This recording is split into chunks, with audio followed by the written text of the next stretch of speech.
What's up, guys? I'm Sabrina Cardone. Today I'm in Dallas, where 20-year-old Eli Burnside is bringing a splash of color to Texas with his business, Black Bear Painting. This is The Hustle. Eli paints houses throughout the Dallas-Fort Worth area. You could say he's painting the town red, or really, any color his customers ask for. My name is Eli Burnside. I'm 20 years old and I run Black Bear Painting. Clean, glossy results inside and out means pleased customers, great word of mouth, and profit in every square foot. In this episode of The Hustle, we'll explore how Eli tackles two essential elements of running a business: time and risk. We'll see how he prioritizes tasks, weighs options and potential outcomes, and entrusts his team with daily operations, allowing him to focus on expansion. Eli started painting walls when he was 14. What began as a side hustle grew to lucrative jobs painting entire homes.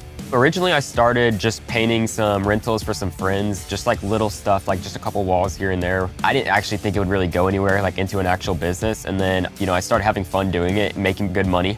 So I decided that I should turn it into a business. When Black Bear's business started growing, Eli worried he was painting himself into a corner. To keep up with demand, he needed better paint, more equipment, and a few employees. I started taking on more jobs and then hiring employees. I realized that I needed more room for my equipment so I could bring it back and forth between jobs. So I decided to invest in a trailer and then eventually ended up getting sprayers, all kinds of different equipment. I just leave my trailer at the job site. My guys are able to work out of it. I don't have to necessarily be on the job for them to be working. Realizing he didn't have to paint every house himself was a big revelation. It showed Eli the importance of delegation. Delegation means assigning responsibility for specific tasks to other people on the team. It is key to handling time well. Whether that's putting someone in charge of a product launch or hiring employees to complete a paint job, delegating is a critical way to manage your time and resources. It allows you to strategize ways to improve or grow your business, an essential part of being a successful entrepreneur. That being said, hiring employees is no cakewalk. Our Cash Course episode, The Tug of War of Labor Markets, breaks down the economic factors behind hiring and paying someone to work for you. Learn all about supply and demand, wages, and how the changing labor market can affect your bottom line. I started at a certain point getting more work than I could handle. I had multiple people asking me to do work for them, and I realized it made sense for me to go on and hire some more guys and scale the business. I got one of my friends and asked him if he'd be willing to work. Slowly started taking on more and more jobs, and as the business was growing, I decided to hire more people, and now we're running usually 2 to 3 jobs at once. Speaking of delegating, I wasn't about to let Eli have all the fun. I'm rolling up my sleeves and I'm ready. Okay, here you go. Okay, so Just start from this side and slowly from this go side over. and just Kind of go, it's better to go. like that?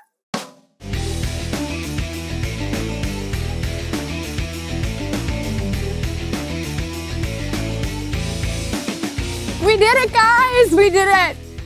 Yeah, good job. Thank you.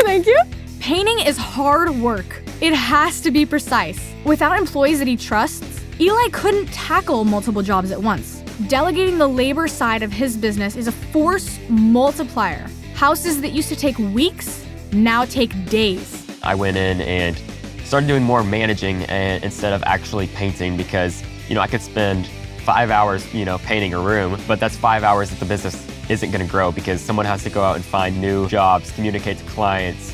Maybe half the day I'm actually on the job site, doing the work, and then the other half is, going and checking up on other job sites, just managing the business. Even with more time, Eli doesn't waste a second. Being ambitious and moving closer to his business goals requires time management. That's the principle of using time wisely to get things done. Remember, time is money.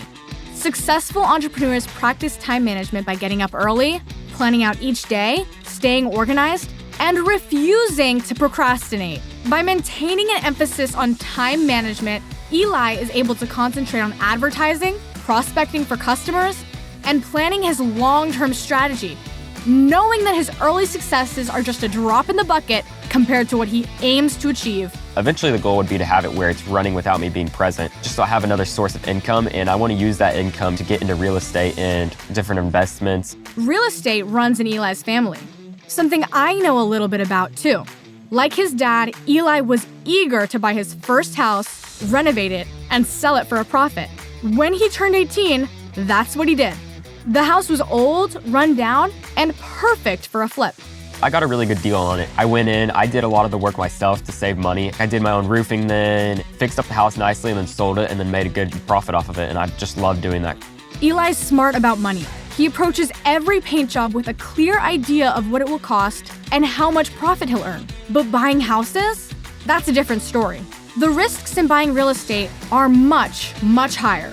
So technically I did go in debt on that home, made sure I had enough saved up to actually do the work, which, I saved money doing it myself. I still had to buy the material costs, but, being able to do your own work, you're not paying anyone for labor. Then I ended up profiting, a good chunk of money off of it. Now I'm not in debt and I ended up with profit. Eli bought his first home by taking out a bank mortgage, a loan he would pay back over time with interest. You can learn more about loans and interest by watching Cash Course. Our episodes on borrowing money, assets and liabilities, and debt explain how loans work, why some investments are smarter than others, and common pitfalls you should avoid. To make that loan work, he gave himself a deadline to fix up the house and resell it.